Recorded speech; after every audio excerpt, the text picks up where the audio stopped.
Alright, here it is, Sunday late morning, and we're playing Vijayanagara.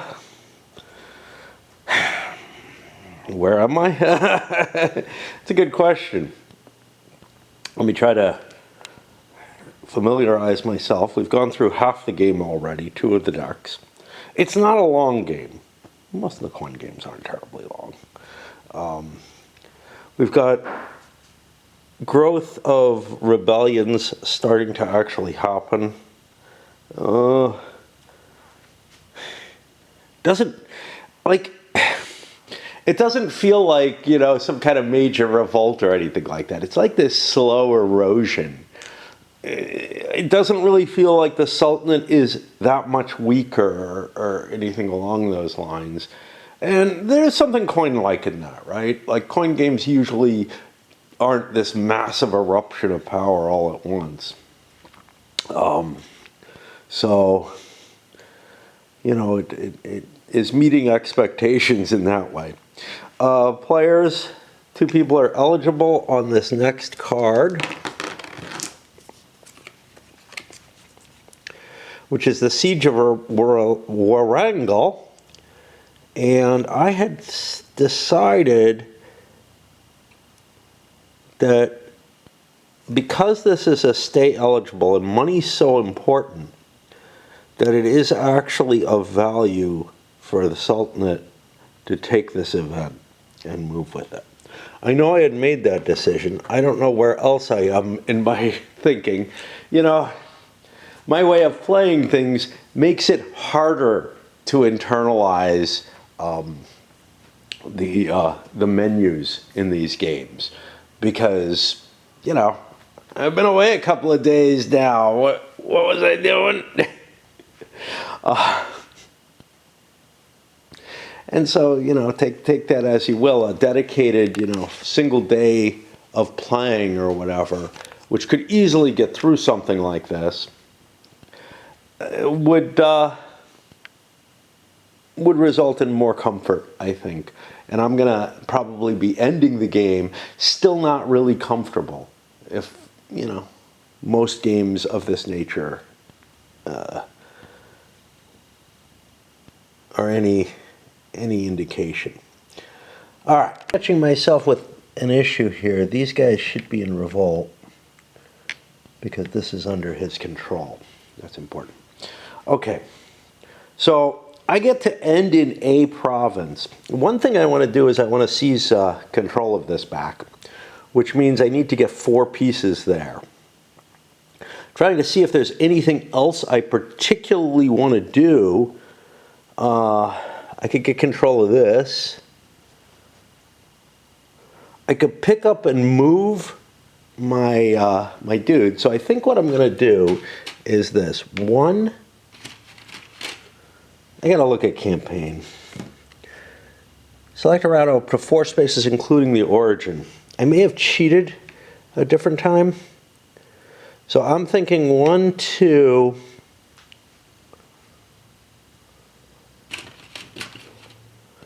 Like I may not have counted the origin. 3, 4. It's not optimal. I wish I had that extra move. I would swing through Orissa. And what I'm going to do is I'll move a piece here. That'll get me control of this. I had a control marker already. Not sure that really matters, but that should have been empty because there were the same amount. It's hard to maintain game state in these games. Okay. I want to go through Bengal because I want to pick this up, and I'm going to move it into here. And along with that, I'm going to take 3 more of these. Do I need a troop in Bengal? I don't think so. I'm not sure. And that's going to take control of this away from him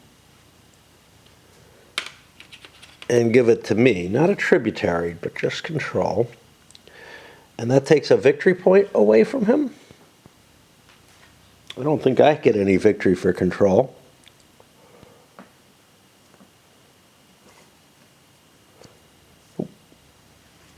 And now I can take money. Now, I could take $2 from him, but I'd rather take $3 from the Vijaya.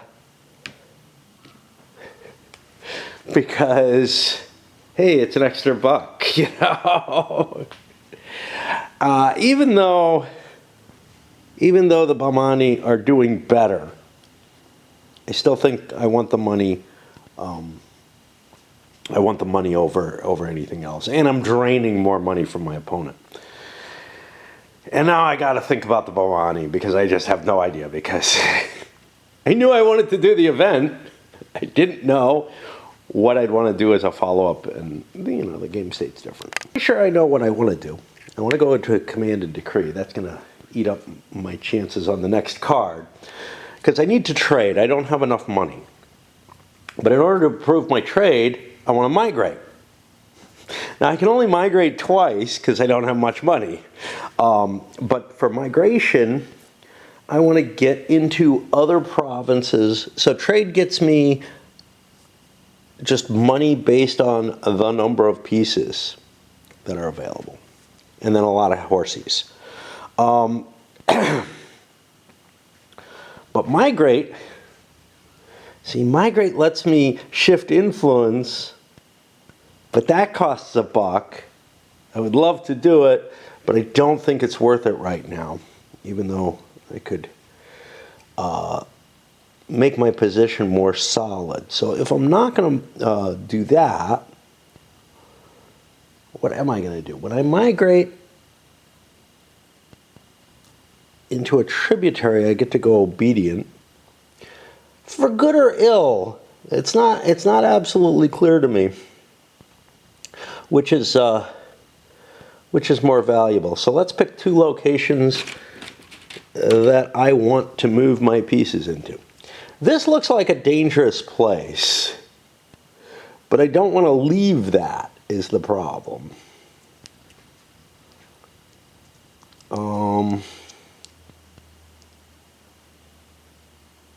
There's a governor over here. He's a danger. But there are governors near everywhere I could go. So I think I'm going to go into Bengal. Seems like a good place to head. And where else? Guess into Gujarat. That's going to cost me 2. We'll move 1 in.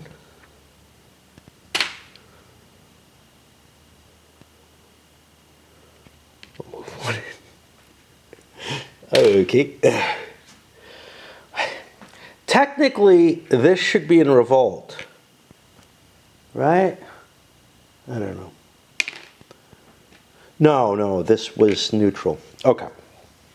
And now I do my trade where I get 1, 2, 3, 4, 5, I don't know, I can't count.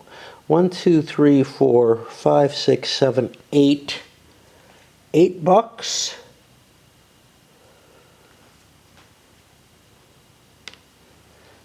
And 3 more cav, which gives me quite a military power. That ends that card.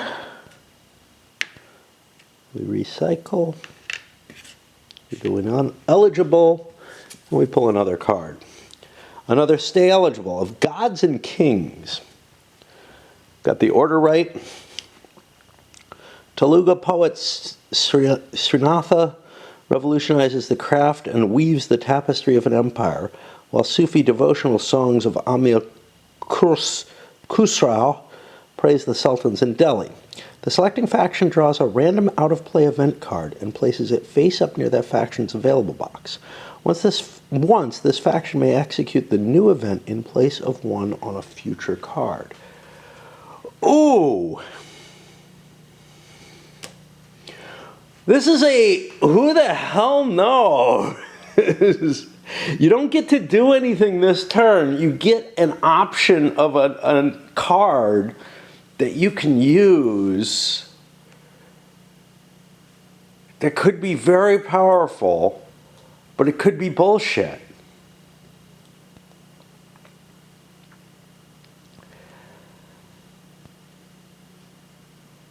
other things I could do. I need money badly with these guys. And this is weird because not knowing this card was there, I've put the other cards back. I'm not sure exactly, like, you know, I think I have the Mongols facing a different way so I can find them and take them out of it. But it's weird to have a card like that that just... Okay, I would like to tax, gain money equal to the controlled prosperity plus the number of temples. That's not great. But I'd be getting some cash. I think I need to do the command and decree. I don't know what my command is, though. I can't effectively rebel. I could rally, but I have no money. Oh, this is the problem. I have no money. Crap. Yeah, so I have to grab my money before I do anything. And then I can rally and grab some more pieces. I have a fair amount of pieces. Nothing else is going to get me money. Attack could get me influence, which isn't all that important right now.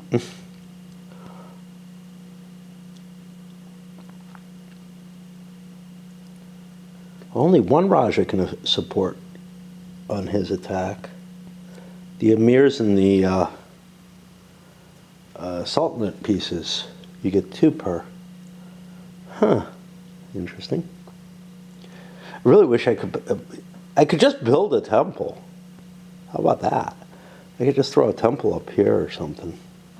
Give me more defense instead of taxing. But again, then I don't even get the money. I don't get to use this. I really need money. I really need money. I had money. Fucking Sultanate stole it. You know, I'm very poor in comparison to everyone else.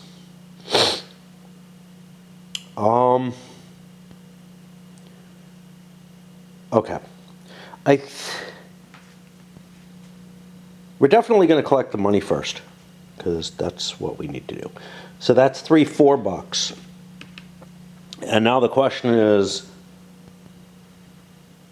do we want to pile up pieces? Would that do us some good? Would attacking do us some good? Attacking allows us to shift influence. Like we could do an attack here for $1, get some influence. I don't know how much. I don't know how valuable it is, you know. The influence is useful, but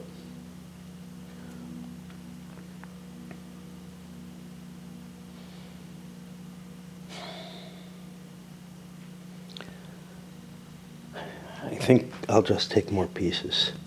Pieces seem like a good idea. Provinces, Karnataka gets me, so I get 1, 2 for Karnataka, 3 for control, 4 for temple. Let's put that there. And these will all be rebelling, as we just increase the power here. That's going to give us a chance to migrate out or something. I don't know.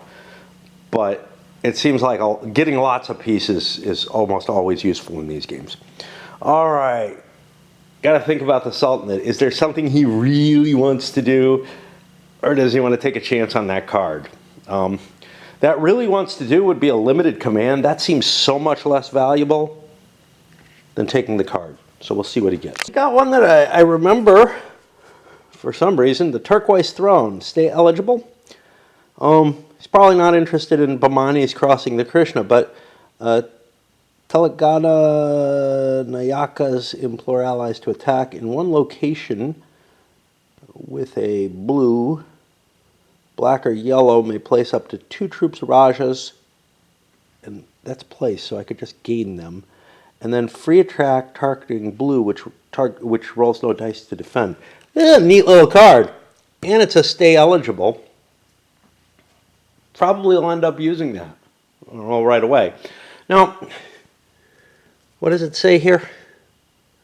Place it face up, so everybody knows that I have this now as an option. Anytime I want to play an event, I can go in here and I can take that. That's going to put me here, put that there, put that there. And we get a Mongol.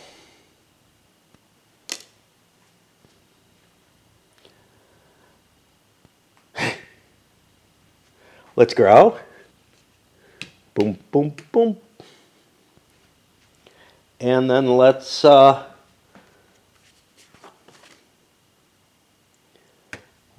I could advance actually instead. Advance allows me to move any number of invaders from mountain passes into Punjab or Punjab to Delhi. I could have pushed more in. I think this works fine though. I'm going to attack and plunder, which is going to cost money. So the mountain passes, that's going to get rid of all the money that we're going to get rid of. In Punjab, it's going to remove a troop from each province. That's per unit that's there, so he's got to lose 4. Let's do the attack in Delhi before we make any decisions. I think we're supposed to do it in that order. Okay. I don't know why I turned it off, but the Mongols only get 3 dice in Delhi. I think it says that here. Yeah.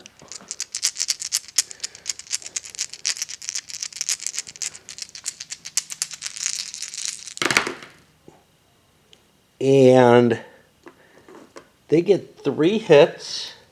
They convert this to a 1, so now 2 of them are 1s. Not that he has anything he can do about it. And he gets 2.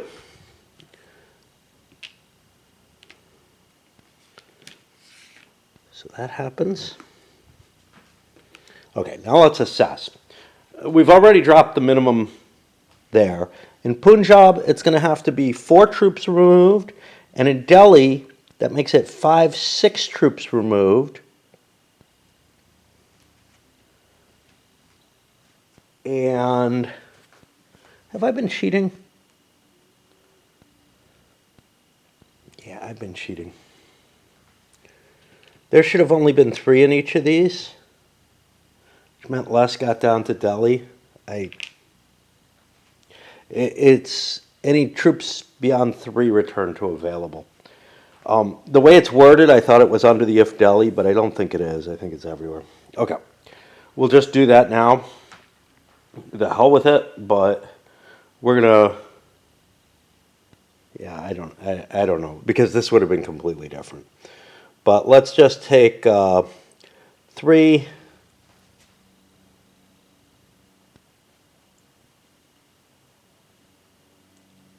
So 5 troops are going to be removed because the Mongols have been too potent, and this should not be the way it is.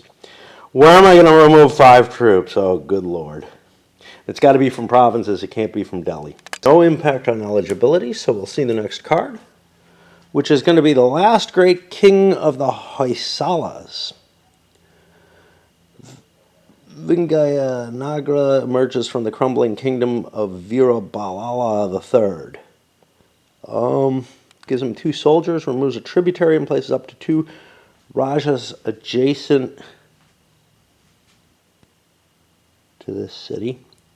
Unfortunately for him, he doesn't get to play.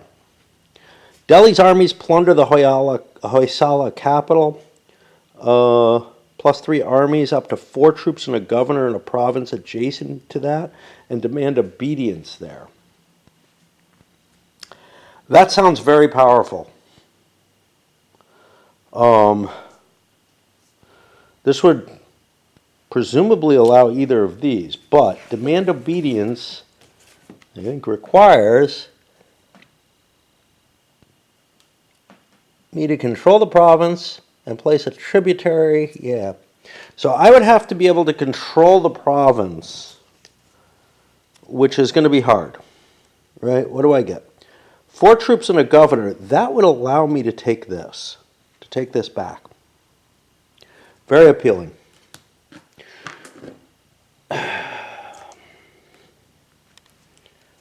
And that's going to be a big hit on the bani to lose the one thing that they've gotten in this game. I'm going to pause for a bit, mainly because battery's running low, and I just, I've played a little bit, kind of like I felt with the Summer Storm or whatever. I'm feeling too taxed by all these decisions and whatnot. Sure, mechanically, this is nowhere near the pain that is.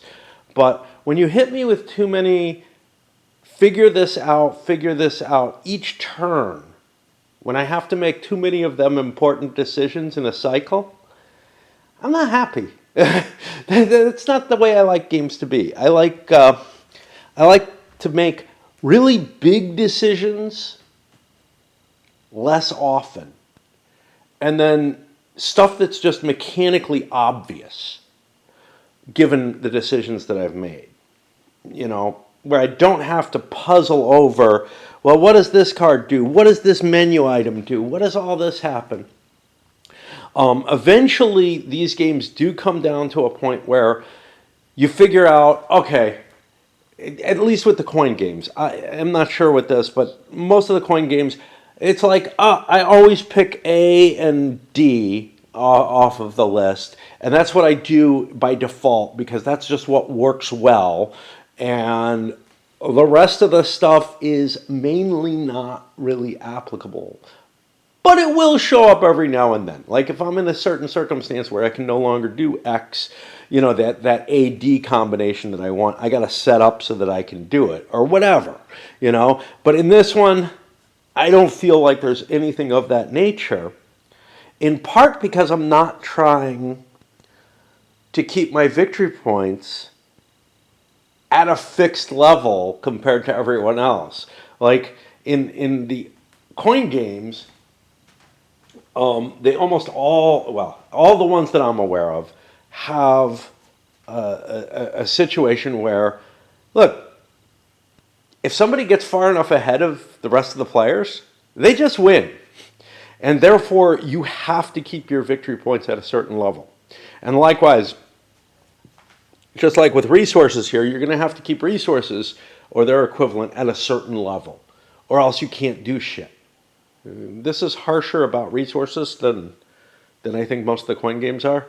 Most of them, I think you can do something for free, no matter what. Like here, this whole list, all of these cost money, which means if you are out of money and don't have the command and decree, you're not getting more.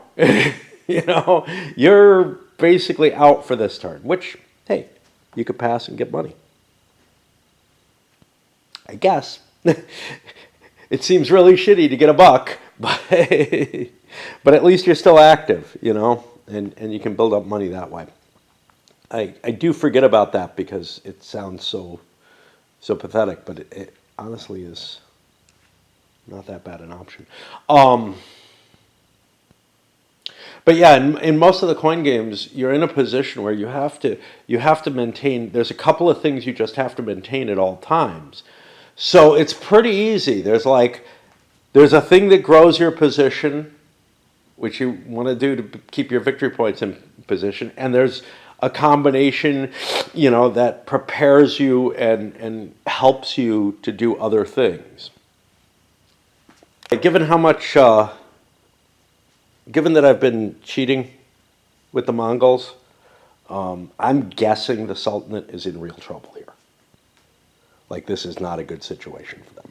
So now, if this card had been one that I didn't want to play, yeah, I gotta check the order. I was thinking the Sultan went first. I thought I had it set up already based on the card. If this card was one I didn't want to play and Sultan was going first, putting this into play would prevent the enemy from taking this space and being able to do it. But as it stands, I'm actually not the first person to do this.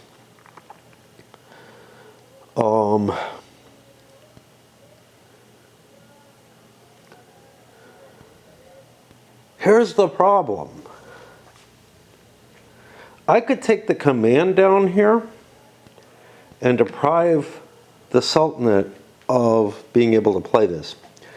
I don't want to take the event, right? But I might want to block this because he can place up to 4 troops and a governor in a province adjacent to Vijayanagara and end up taking my territory away from me with a demand obedience. That's not too good.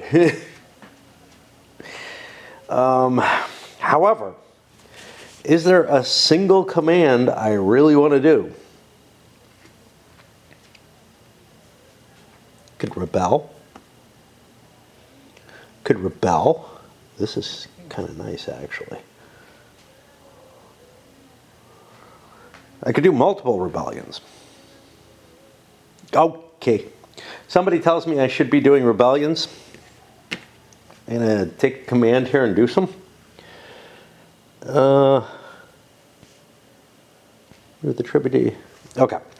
So let's look for where it might make sense. Can't do it here. I think I only have the couple of choices. Yeah, I have these two.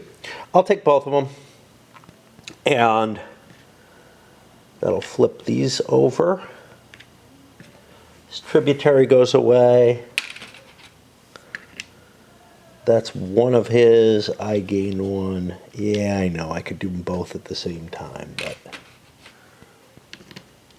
that's 2 of these. I gain 2. And oh, look, I'm winning. And this goes into rebellion. So I've eaten up the event without using it.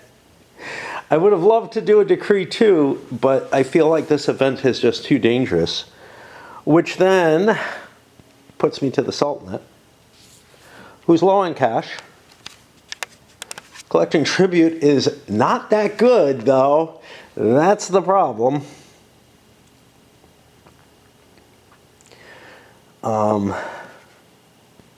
Let me look over and see if I can figure out. It's just, I have to go through this same, learn all of these, think about all of them, that whole thing every single time. And again, that's true with every coin game, with their menu, right? Is until you get to the, hey, this is what I want to do by default every time. You know? Which this game may not have. I'm not sure. I know that most of the coin games have had a, yeah, by default, this is just what I want to do because nothing else works. But you still have to go through everything and think about them all until you learn the lesson of, this is the only thing that ever works. Mongols are getting to be too big a problem. I'm going to do a quick conscript action with a limited command. And that gets me 5 troops in Delhi. I need to rebuild the army that they've been defeating. And that puts me here.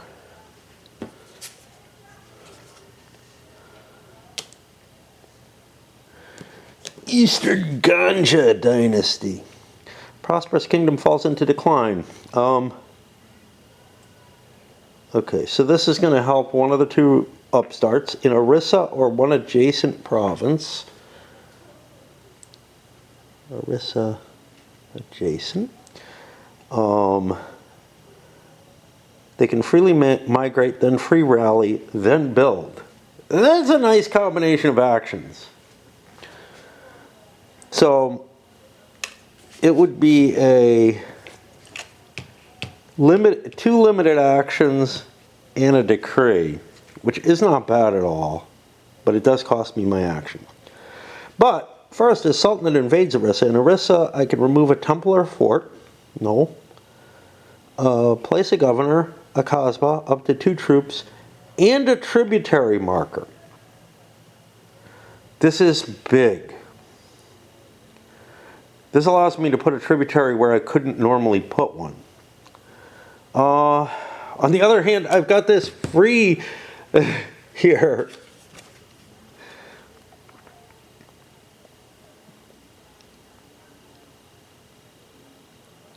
Oh, God. It's so painful because I do want to do this. Well, I'm not running out of options, so let's go there, I guess. In Orissa, I can remove a temple or a fort. There isn't one.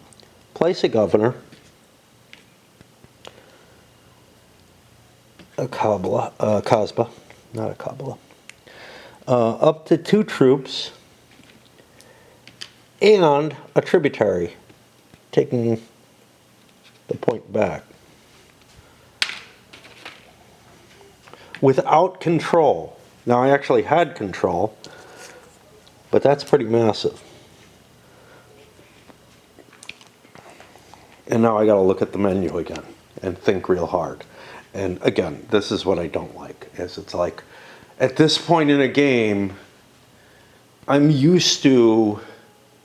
And it's the problem, one that, you know, hits the coin games, hits all of the heavier modern Euros, where it's like, oh look, you have lots of options to think about every single fucking time. And that learning curve as to what is the actual choice that, you know, is almost automatic is not apparent to me. Maybe because I'm stupid, maybe because I have the camera in my hand, and I'm not just zoning out on the game, maybe because I take the breaks, whatever. But I do find it an exceedingly high burden that, you know, just not my taste. Right? Now, once I get used to a game, I can take a lot of pleasure in playing these guys. But because I do think once you understand how to utilize the mechanisms, but it's like that learning curve for being bear competent, like, and able to play the game relatively efficiently rather than effectively. I think I can come to a reasonably effective decisions eventually, right? It's just, can I come to that efficiently? It's just so high. You basically have to play, I would have to play the game multiple times to be able to play it so it's not a painful experience. And it would be especially painful for anyone else playing it with me. The usual that I'm used to, look, obviously, there are people who get hooked on a particular game and glom onto it. Is this the game they're going to get hooked on? You know, I could see that happening with the first couple of coin games, but at this point there's enough of them. Same with the, you know, the Levian campaign. It's certainly with shit falling on my porch, I think. Certainly the case with the heavy modern Euros, where it's just this, you know, somebody brings the new thing and everybody's faced with try to puzzle out how to make the game work at all, right? How to do the thing, how to figure out what the things are that work, right? And you're spending your effort on that bit of obfuscation, and you're like just not able to reach the levels of strategic conceptions that you have in almost any other type of games. The intensity of the decision cycle and the amount of important choices you have to make are what make these games painful. They're what make them bad, in my opinion. And that is, you know, like so at odds with what the modern design philosophy is. Now with these, look, I'm not sure there's another way of representing these types of situations in as interesting a fashion, right? You know, do you want to see a Britannia type game or something where you're rolling lots of dice? But at least it's not incredibly unpleasant to try to work your way through the first couple of plays. I don't have any good rebellions set up here, and I do think I want to do them. What I'm going to do, what I really want to do is a migrate, so that I can get control of certain areas. Now, since there's only 2 places I want to migrate to, Yeah, you could argue maybe 3. I'm low on money. I could do migrate and tax, but tax isn't going to get me a hell of a lot. Tax will just get me $4. Which will pay for the turn, but I'll have to be taxing continuously for that to happen.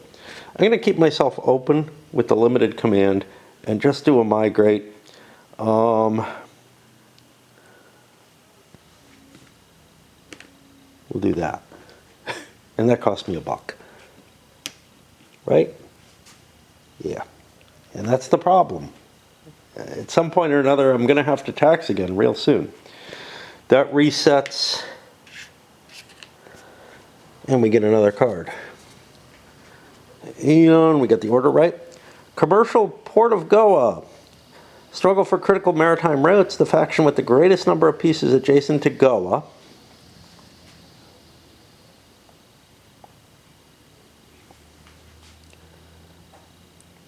That will be the yellow. Removes up to 3 opposing units adjacent to Goa and gets $2. Sounds nice for a stay eligible. Competition over ports boils over. Definitely don't want to do that. That hurts everybody. Since I have first shot, I'll take it. Because it gives me money. It reduces the enemy. Okay. Now, I'm allowed to remove up to 3 opposing units. What's a unit? Time to define the term. Units. They do not include forts. Pity. Okay.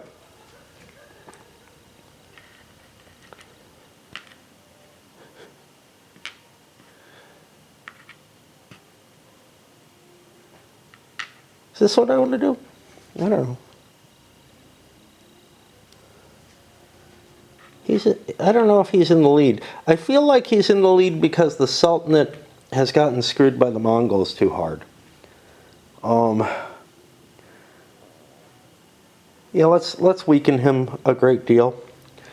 And the biggie is we also get $2. And don't end up spending a turn. So we got like almost as much as we would get off taxation without having to take ourselves out for the turn. Now to the bani, who are not at all happy with what just happened.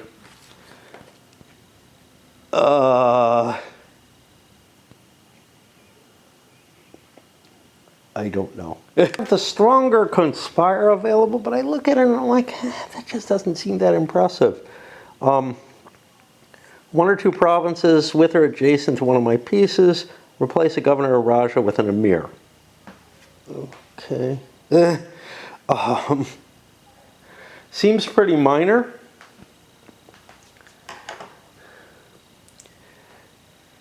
What I kind of feel like is I should just rally here, grab myself some of my emirs.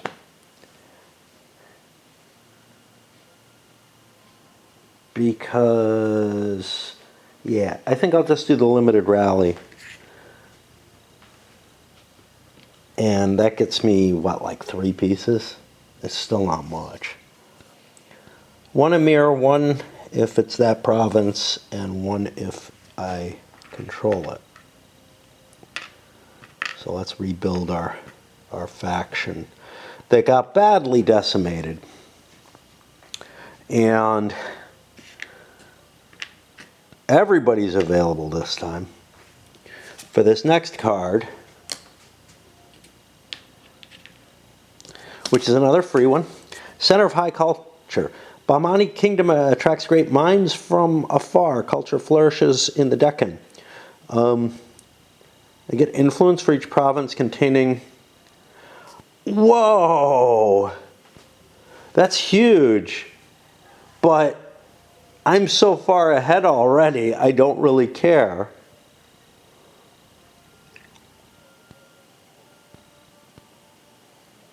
Seriously? Is that what that means? Yeah. This would be huge for the other side. Divisions among the Decans and newcomers. They can replace an emir with a governor or raja. I don't really like that. It is a stay eligible. It's weak. And that would hurt us by 1. So I feel like we have to take this to defend against the situation. So we'll take the limited event. Each province, well, there are provinces. So up we go. We get another victory point. And that's all we get. I was going to pause after that. That gives yellow and black both opportunities to do stuff. I'm going to swap batteries, think a little. I think I need to migrate and tax. Because I'm going to do a big migration here. Okay. Let's mark my migration spaces. We might as well tax first, honestly, but we want to migrate here. We want to migrate here.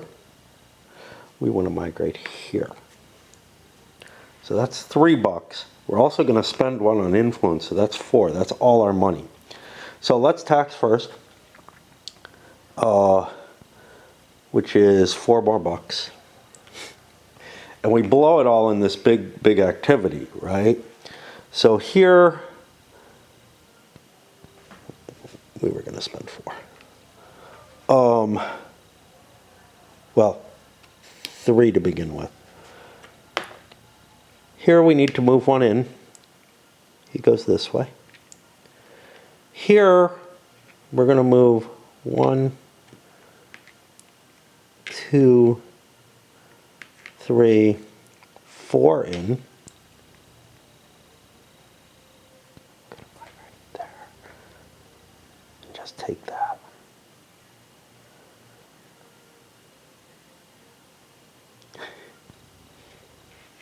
What if instead we go here? These stay face up. Yeah, no, because I think he's too powerful to fuck around with. I think that's the problem with that. And the third one, we're going to migrate both of these in. And that converts this. So that's 2 points. Oh, no, that means we want to tax after. We had enough money to do the 3, the 4. The fourth one is going to be this. And then we tax now where we get the extra $2. I didn't spend the fourth one. And there's the extra $2.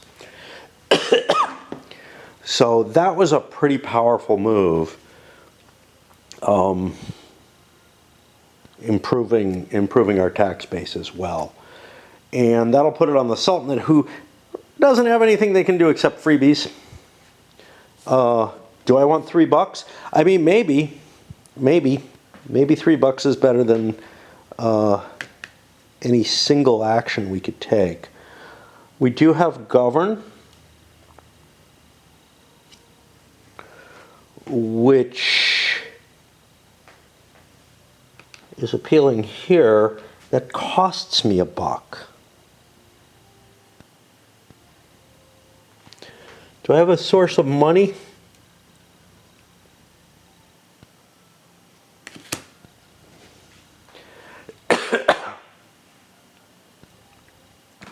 I like the governing choice to remove these 2.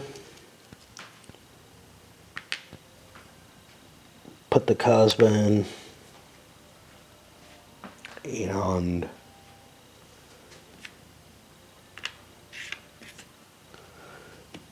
And then another card. And this is the last card of the thing, so we'll do it. Because it's a Mongol invasion anyway. Woohoo! This is a blue-controlled one. So, let's try to get it right this time, eh? I like a mass. So 3 go in. 2 go in. That drops down. We get our attack.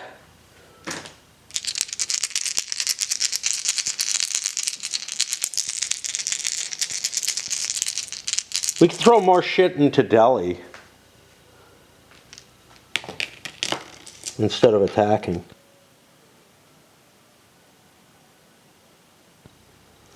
Nah. We need to have an effect. Okay, that's 3 hits, and we take 2. And then impact is money drop doesn't do a damn thing. That might have been a reason not to. That's one thing. The Sultanate might not want to have their money to be particularly high ever, because it can be dropped at any point. I could have actually known that the Mongol invasion was happening here. And then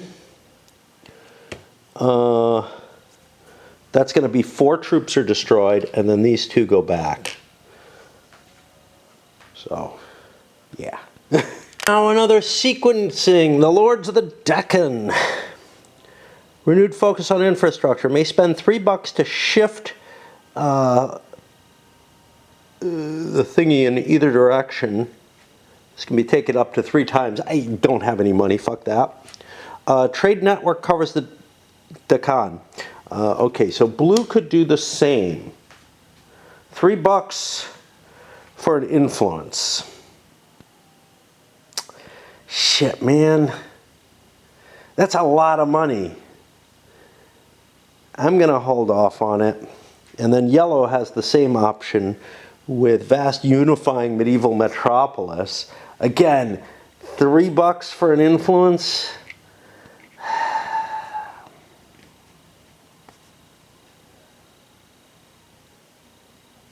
An influence usually costs 1 in a migrate. I think everybody's going to pass on this thing. Probably I'm being unwise, but it just seems so high with how low resources are for everyone.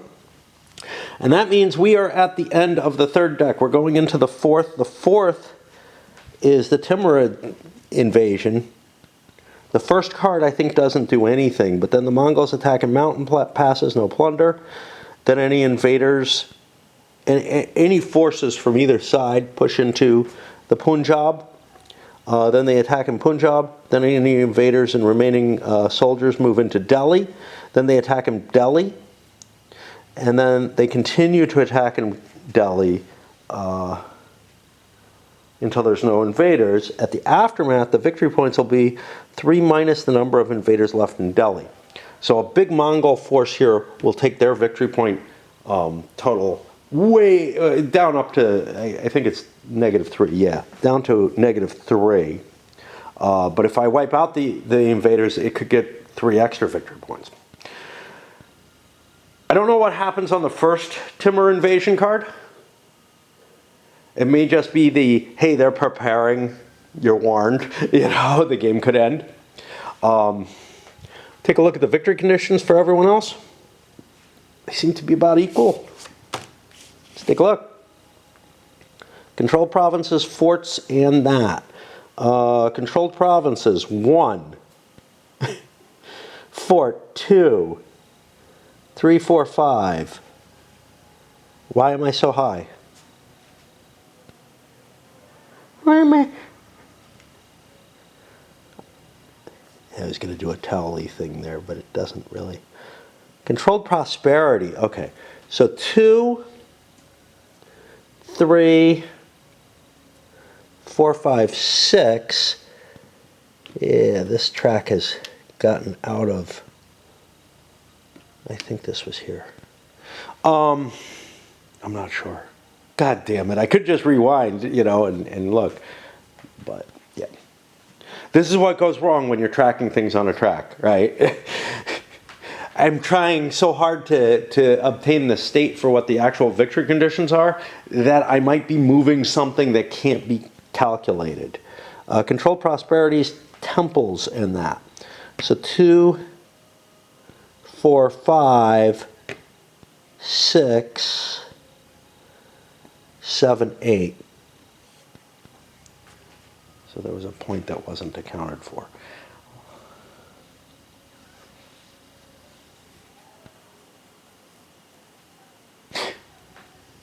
Why is this so high? We just did that thing where we got the taxes afterwards, where we got 2, 3, 4, 5, 6 in taxes. But we should have run all of our money out before that. Yeah, that works. Okay, good enough. I tell myself it's right.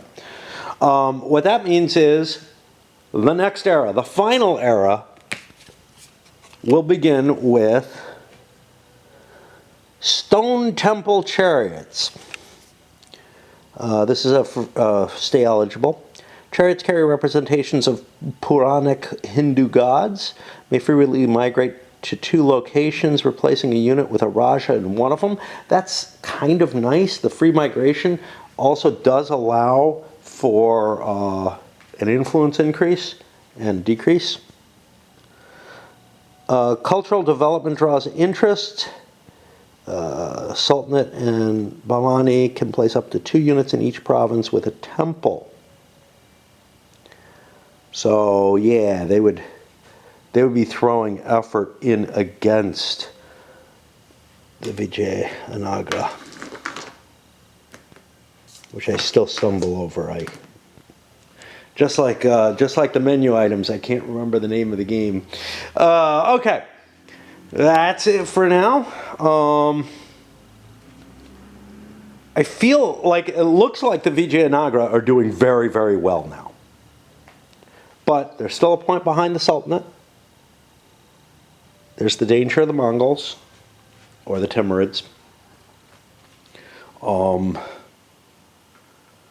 Yeah, it looks like it's running pretty close. And I have the suspicion that all these games, that like the coin games, that this is going to be targeted to end as a close call. Now, it may have actually retained the one thing that I really, really disliked most about coin.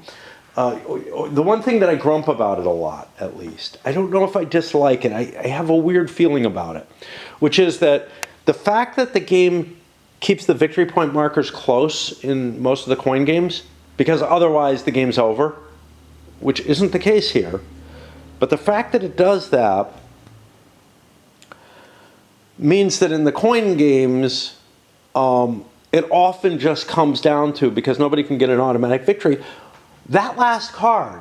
How big a deal is that last card? That last card is going to be the random chance that determines, whether you win or not. Now, how much different is that from a close game where, a lucky die roll at the very last turn or whatever keeps things in play? Multiplayer games do tend to have a self-balancing factor of that nature, where you try to keep the leader, you try to beat up on the leader so that he doesn't run away with the game.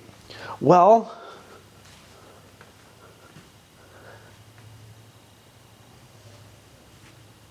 if the leader isn't running away, it seems like it's a better game if the leader's not running away. And how different is, that was that weird card that benefits, that not necessarily weird, but each of these cards benefits one player or another. Well, the die rolls are going to benefit somebody in a close game too. So it's like, why am I so upset about that? And I have the feeling that this is going to have the same kind of effect, which is simply that it is still keeping the game close through more natural mechanisms than the auto victory.